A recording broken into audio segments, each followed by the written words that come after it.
1, 2, 3, let's go. Wednesday afternoon, hoping you will tune into our show.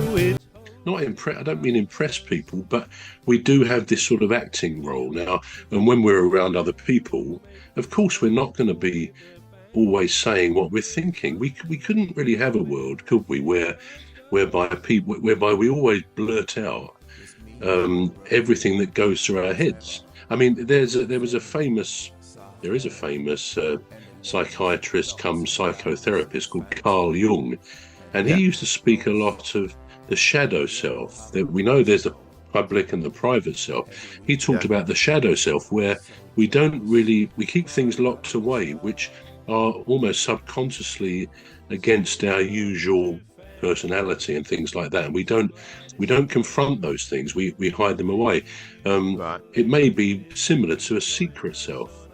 And some people would contend that human beings, most if not all, have, as well as public, private, a secret self. And it's actually, when I was thinking about this, I thought, well, it's incumbent on all of us, I suppose, to ask ourselves, do I have a secret self? Now, obviously, we're not going to answer that in public necessarily, but I have a feeling that we'd think, well, is there anything about me that I really would never tell somebody else? And that's a question for each of us to answer for ourselves.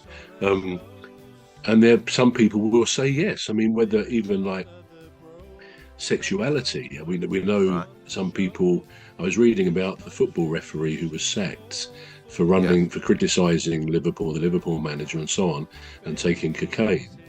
And he was saying in the paper earlier this week that it all happened because he was under such pressure as a referee in the Premier League and in Europe to be, having this macho role, if you like, where you get the tribalism of football fans and so on. But he said, I was gay, and he said, I couldn't come out. It was something I could not let out because the ridicule is bad enough for a referee. Even after the match on social media, you get all sorts of threats, apparently. But he said, I couldn't possibly face the reality of saying I'm gay. So you can understand where he was coming from, whether that was right to kind of use that as a reason for him, taking cocaine and getting drunk, and what is another matter, not for me to judge. But there are things some people have, no, that's got to remain a secret part of myself. And as I say, maybe there are things in people's lives, all of our lives, that we wouldn't readily say. But in the general course of life, it's a good job we don't necessarily say everything that comes into our mind. I don't think society could properly function. I mean, one reason we might hold back, to come back to those, a fear of rejection. Now, it might be, I mean, I suppose at the core of human relations is this great fear of being rejected, of not being accepted by people. So we think there are probably things we wouldn't say, whether it could be our religion. We might say, if as you say, you have. The leader of our gang will make the show go with a bang and fund the aim of everything customers. And fund the aim of everything customers.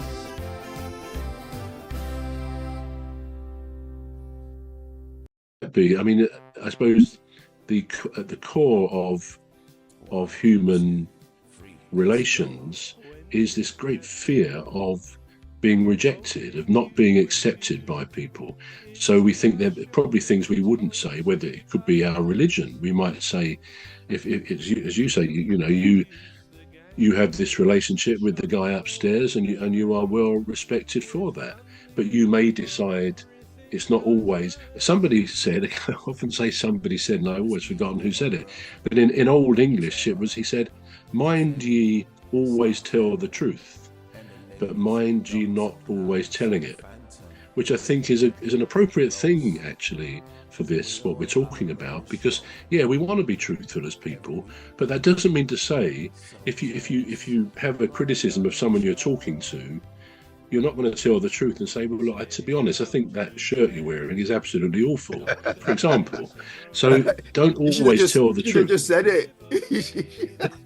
Well, exactly. Some people probably would, but again, it would depend on the relationship. You know, you could get away with that with some people, but most people have a fear of rejection. So, you know, we're not going to say some things that might cause us to be rejected.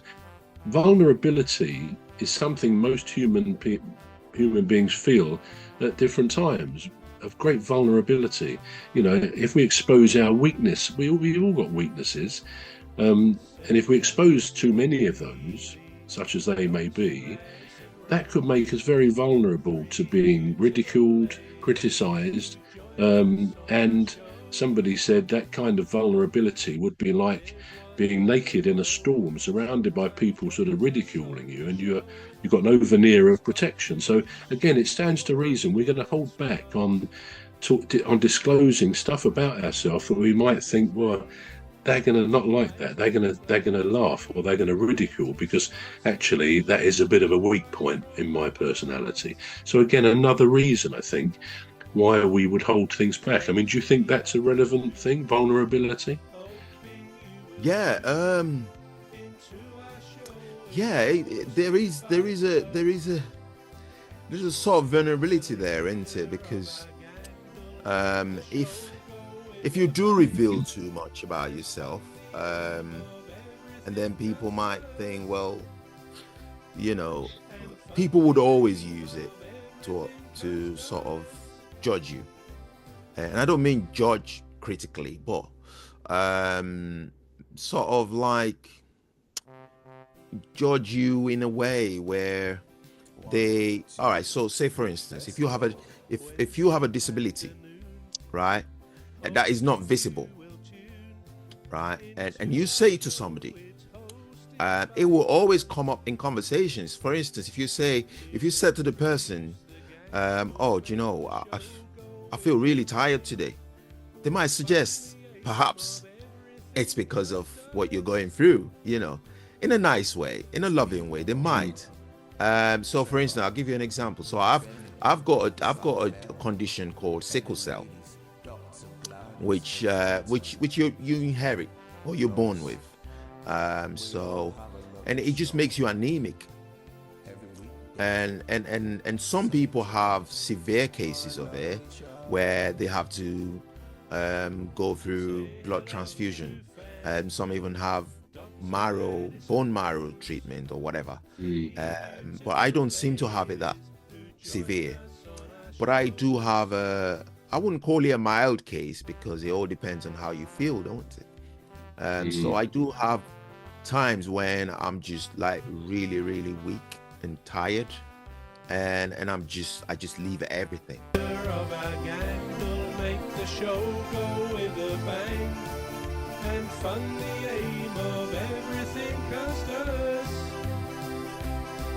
and fun the aim